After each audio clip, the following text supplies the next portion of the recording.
So how do you assess and what do you make of these comments by Trump about reclaiming control of the canal? Well, I mean, Trump makes an outrageous statement, big surprise. But let's look at it from both points of view.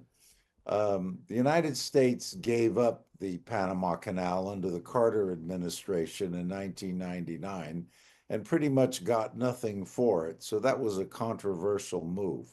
But that was a long time ago. The idea that Trump could reclaim the canal, I mean, how would he do that? By force? By sending the army down there and taking it over? That's not very likely. So basically, we're setting up for another contentious negotiation. And where has this come from? It seems to have come out of the blue, really. And what does it mean for US-Panama relations? Yeah, where it comes from is that the fees for the use of the Panama Canal have gone up considerably. But then again, Panama spent $5 billion enlarging the canal to accommodate the newer, larger ships, which was a necessary expense. And now it's trying to recoup some of the cost by increasing the fees.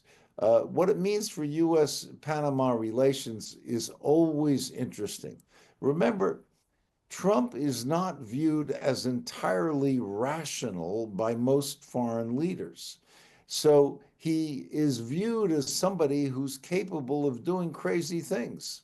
And this gives him a terrific negotiating advantage because people think, it may not be rational what he's requesting, but he's probably crazy enough to do it. So we're basically setting up a negotiating strategy.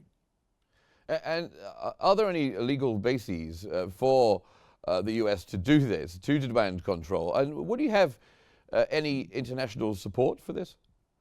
No, there's no legal basis whatsoever for doing it. You can argue that it was a mistake to give it back to Panama in the first place. You could argue that, but it's a little too late for that argument. There's no legal basis for doing it, and I can't imagine any support for trying to recoup the canal by force.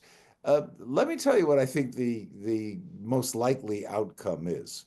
Um, Trump will get a modest fee reduction and claim a huge victory if, in fact, he pursues this at all, if he doesn't get distracted by some other obviously more important events facing the United States when he takes office on January 20th. And what outcomes and what challenges might Panama face if it decides not to lower the fees? Is there anything that Trump can do? Yeah, I mean, here again, you've got to worry that he does something irrational. And that is one of the things that the president of Panama and his administration will have to take into consideration.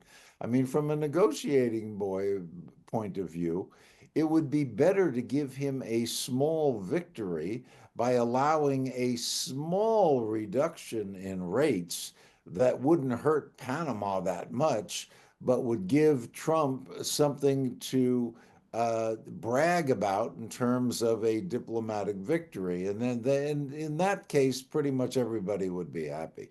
And is this about China? What role does China play in the Panama Canal? And are the concerns about its growing influence there justified at all?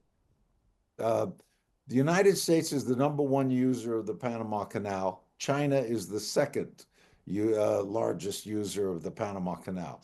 In addition, China has made considerable inroads into many countries in Central and South America. So there are concerns about China's influence. For example, China makes the cranes that are used to load and unload cargo off of the ships. So China does have considerable influence on activities in that region, not only in Panama, but in other countries in the area. So China clearly has an interest here. And how exactly do the current canal fees affect US trade? Is it a big problem? The Panama Canal accounts for roughly 4% of all international trade.